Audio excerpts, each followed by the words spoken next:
Estou recebendo aqui o Maurício Mendes, presidente da FNP, também citricultor. Vamos falar um pouquinho sobre o mercado de laranja, o que é que está acontecendo. Mas nós temos também movimentação, o Maurício também é da Brasileira de Marketing Rural. Bom dia, Maurício, obrigado pela presença.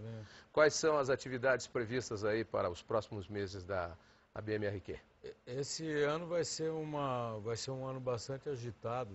Nós temos algumas atividades importantes que serão a mostra de propaganda e marketing, que a gente faz a cada 2 anos. Esse ano vai ser em novembro, até o ano 2010 você esteve conosco.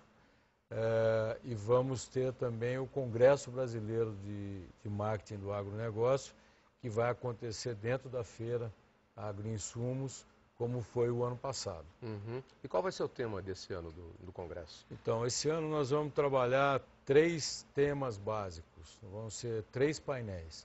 Um painel, naturalmente, falando sobre as consequências, como vai ser em agosto, as consequências, então, do novo Código Florestal. Esperamos que até lá ele já tenha sido votado, e também os resultados da Rio+20, que vai ser final de junho. Então isso a gente deve discutir e fazer um link disso com o agronegócio como um todo.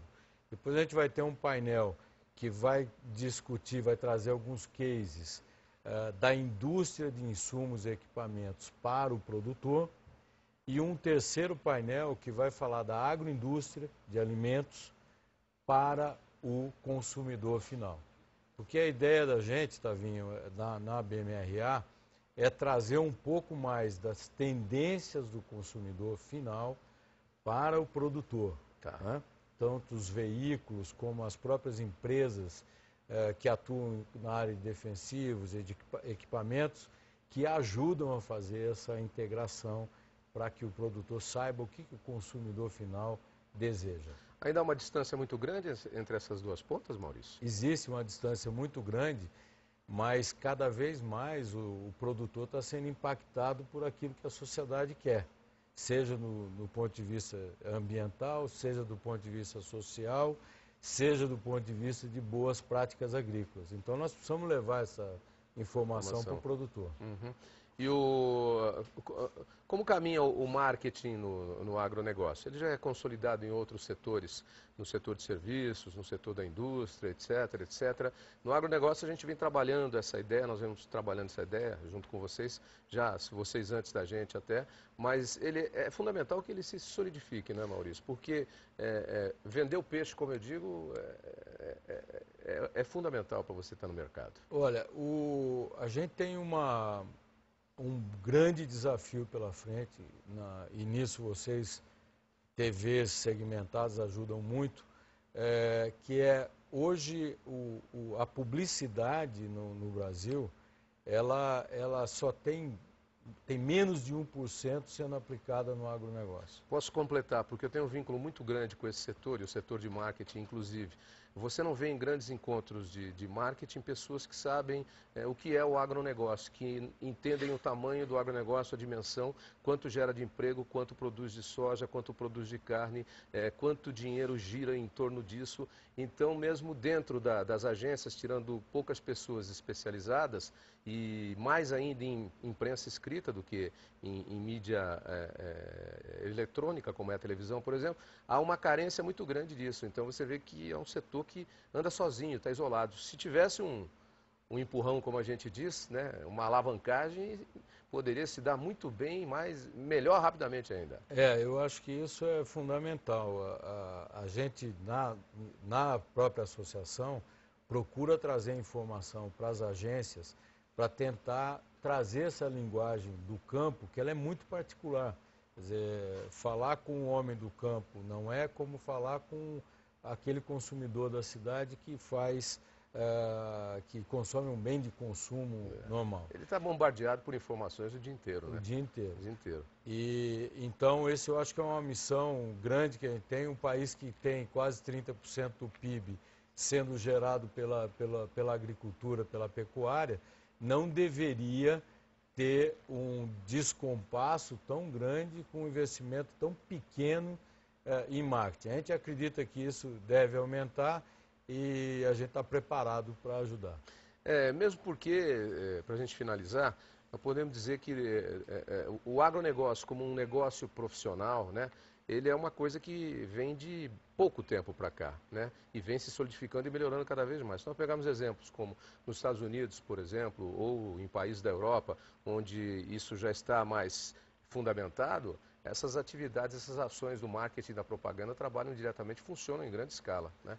Sim, e à medida que a tecnologia ela vai sendo mais introduzida na agricultura, na pecuária, maior a necessidade de comunicação. Então, isso não tenho dúvida que só vai aumentar. Eu estava essa semana, antes de ontem aqui, a gente fez 2 entrevistas sobre a Fórmula Truck, que é da Band, e na segunda estava o Christian Fittipaldi, o filho do Wilsinho e sobrinho do Emerson. E eu estava até comentando um pouquinho, perguntando para ele do papel da família no agronegócio. O Emerson tem muita laranja, né, sempre teve. Aí ele me falou um pouquinho de que o avô teve laranja, depois o Emerson ficou com a laranja, depois tiveram gado no Centro-Oeste. E aí a gente até comentou isso, que no Grande Prêmio dos Estados Unidos, acho que é no de Milwaukee, que é a terra do leite lá, não é isso? Eles não bebem champanhe ou nenhuma outra coisa. Eles levantam leite para comemorar, né? E o Emerson, quando ganhou lá, não levantou leite, levantou suco de laranja. Para vender o peixe dele. Mas você vê, são 2 produtos do agronegócio sendo vendidos ali, né, no pódio, né? Esse é um bom exemplo de marketing do agronegócio. Acho que a gente deveria aproveitar esses ícones, né, tanto na área esportiva, celebridades de outras áreas também, que estão ligadas ao agro e as pessoas não sabem. Imagem. E usar a imagem desse É o marketing, pessoal. esse é o marketing. Claro. Né? Vamos para a laranja? Vamos. Como é que está a laranja? Tem bastante laranja, a laranja está boa, mas tem um problema primeiro de queda de consumo do suco de laranja. Ele arrumou outros concorrentes hoje. É um trabalho para revitalizar esse consumo novamente. Desde 2003, o consumo mundial de suco de laranja vem caindo. De lá para cá, cerca de 20%, um pouco mais de 20%, houve diminuição desse consumo mundial. Em 20%? Quer dizer, em 2003, o mundo consumia 2,6 milhões de toneladas de suco de laranja e no ano passado consumiu perto de 2 milhões. Então, praticamente uma Flórida inteira em produção foi subtraída do consumo. E isso, como você disse, foi substituída por outros tipos de bebidas. Outras bebidas entraram. Sucos de outras frutas, mas principalmente águas saborizadas, isotônicos, energéticos, que entram no orçamento do consumidor, substituindo o suco, que é um alimento, uma bebida muito mais saudável. E há um trabalho hoje da Citrus BR fora do Brasil no sentido de reposicionar o suco, principalmente em relação aos jovens, o suco de laranja. Exatamente. Esse é um trabalho que está sendo muito bem feito pela Citrus BR, é um trabalho ligado mais à internet, às redes sociais, tentando reconhecer os amigos do suco, aqueles que não gostam de suco de laranja, tentando entender por quê, para preparar uma campanha um pouco mais forte de massa fora do Brasil e no Brasil também. E para o produtor? Você também é produtor, você é citricultor, como é que está? Tem laranja demais no pé e não tem consumo? Como é que está essa relação de mercado? Olha, a gente vinha, se a gente puder ir um pouquinho mais para trás, 3 anos atrás, nós tivemos 2 safras inferiores a 300 milhões de caixas. O ano passado, a safra que terminou agora, foi uma safra de quase 390 milhões de caixas, portanto uma safra bastante alta. Essa safra que vai começar a ser colhida agora em junho e julho, ela deve ser em torno de 10 a 20% abaixo da anterior, mas mesmo assim ainda uma safra grande. Então, se a gente olhar os drivers para a gente analisar o mercado, nós temos 2 safras grandes, uma recuperação de estoques da indústria. O chamado estoque de passagem. Estoque de passagem. Ano passado foi relativamente pequeno, mas esse ano, em junho, deve passar com estoque maior. os preços no mercado internacional ainda estão em patamares superiores aos dos 2 anos passados. Então, são drivers, né, são fatores que influenciam e que nos indicam que não deverá ser um ano de preços mais altos do que foram o ano passado para o produtor. Principalmente porque tem muito produto, né? Tem oferta. Tem oferta, é lei de mercado. E aquela queda de braço entre produtores e indústria, em que pé está nesse momento, Maurício? Olha, o trabalho feito pela Sociedade Rural Brasileira, pela Secretaria de Agricultura, no sentido de conseguir se estabelecer um pouco de regramento para a formação dos preços, até através do Concessitros, continua sendo feito. Estava previsto agora para abril, maio, o pessoal do Alexandre Mendonça de Barros terminar o trabalho com custos, tá? E então deve haver uma nova rodada de conversas entre a indústria e os produtores para que se chegue a um ponto comum, e eu pessoalmente acho que deverá ser um avanço para a citricultura se isso acontecer. Para a gente aproveitar aqui, para finalizar, que você está aqui, você é empresário do agronegócio, como é que você vê esse pacote de medidas anunciado ontem pelo governo para socorrer a indústria?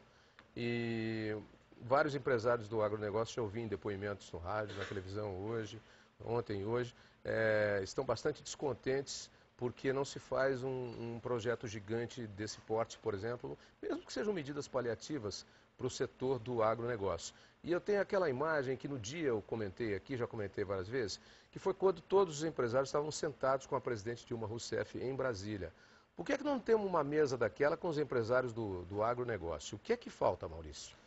Eu acho que a importância que o agronegócio tem para o país deveria se refletir na priorização do governo com relação a medidas estruturais que a gente está precisando.